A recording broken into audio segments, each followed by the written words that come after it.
യൂണിവേഴ്സിറ്റിയുടെ ഫ്രണ്ടിൽ കണ്ട ഒരു ഷോപ്പിൽ നിന്ന് നമ്മൾ ഡംപ്ലിങ്സ് എല്ലാം വാങ്ങി കഴിച്ച് നമ്മളത് ബസ്സിൽ കയറിയിട്ടുണ്ട്. ഞാനും എൻ്റെ റൂംമേറ്റ്സും കൂടെ അങ്ങനെ ബസ്സിൽ കയറി യാത്ര തുടങ്ങി. കുറച്ച് കഴിഞ്ഞപ്പോൾ ഒരു സ്റ്റോപ്പിലെത്തി. അവിടെ ഇറങ്ങി നേരെ പോകുന്നത് അങ്ങോട്ടേക്കാണ്, അതായത് ദേ ലങ്ങോട്. ആ ബോർഡ് കാണുമ്പോൾ എൻ്റെ വീഡിയോ കണ്ടിട്ടുള്ളവർക്കാണെങ്കിൽ എന്തായാലും മനസ്സിലാവും. വാൻഡ പ്ലസിലേക്ക് പോണ വഴി നമ്മൾ കുറേ കോസ്പ്ലേ ആൾക്കാരൊക്കെ കണ്ടു. പിന്നെ നമ്മൾ നേരെ പോയത് ഹുവാവയിലേക്കാണ്. ഷോറൂമിൻ്റെ ഉള്ളിൽ കയറി ആദ്യം എൻ്റെ കണ്ടുപോയത് ഈ ഒരു ഗാഡ്ജറ്റിലേക്കാണ്. പിന്നെ ഷോറൂം ഹുവാവയാണ്, അറിയാലോ. 3 മടക്കുന്ന ഫോൺ, 2 മടക്കുന്ന ഫോൺ, 2 മടക്കുന്ന ലാപ്ടോപ്പ്, അങ്ങനെ കുറെ സാധനങ്ങളുണ്ട്. കാർ അടക്കം ഉണ്ടായിരുന്നു. ഹുവാവയുടെ സ്റ്റോറിൽ നിന്ന് ഇറങ്ങിയപ്പോൾ നമ്മളിതേ ഒരു കുഞ്ഞാവനൊക്കെ കണ്ടു. പിന്നെ നേരെ പോയത് ആപ്പിളിന്റെ സ്റ്റോറിലേക്കാണ്. ചെന്ന വഴി നേരെ നമ്മൾ 17 Pro Max 17 Pro ഒക്കെ എടുത്ത് നോക്കി. പിന്നെ കുറെ സ്പീക്കേഴ്സും ഹെഡ്ഫോൺസും എയർപോഡ്സും വാച്ചസും അങ്ങനെ എല്ലാം നോക്കി. പിന്നെ നൈസായിട്ട് അവിടെ നിന്ന് ഇറങ്ങി നമ്മൾ വന്ന കാര്യത്തിലേക്ക് വന്നു. നമ്മൾ ഗ്രോസറി ഷോപ്പിങ്ങിനാണ് വന്നെങ്കിലും ഇതൊക്കെ കണ്ടതിന് ആരാലോ ഒന്ന് നോക്കി നിൽക്കാതെ. എന്ത് രസമാണെന്ന് അറിയാം. പക്ഷെ ഇതിനെല്ലാം കൊന്നു തിന്നാൻ വേണ്ടിയിട്ടുള്ളതാണ്. ഞാൻ ജീവിതത്തിൽ ആദ്യമായിട്ട് കിങ്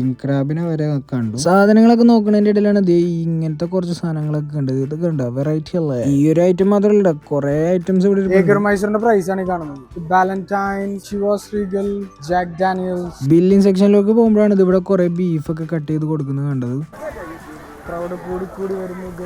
സംഭവം എന്താണെന്ന് എനിക്കും അറിയില്ല. ഒരു ചൈനക്കാരോട് ചോദിച്ചു, പുള്ളിക്കാർ പറഞ്ഞത് മോനെ ഇവിടെ നിൽക്കുന്നത് ഇപ്പം സാധനം തരാമെന്ന് പറഞ്ഞു. അങ്ങനെ ആ പുള്ളിക്കാരൻ്റെ അടുത്ത് നിന്ന് എനിക്കും കിട്ടി ഒരെണ്ണം. പിന്നെ നമ്മൾ സാധനങ്ങളൊക്കെ ബില്ല് ചെയ്ത് നേരെ ഒരു ക്യാബ് ബുക്ക് ചെയ്ത് നേരെ ഹോസ്റ്റലിലേക്ക് പോകാനുള്ള പരിപാടിയാണ്. ഈ ഒരു ഒറ്റ വീഡിയോയിൽ എല്ലാം കൂടെ കാണിക്കാൻ പറ്റുന്നുണ്ട്. എല്ലാം സെപ്പറേറ്റ് ഞാൻ അപ്ലോഡ് ചെയ്തിട്ടുണ്ട്. Please do check it out.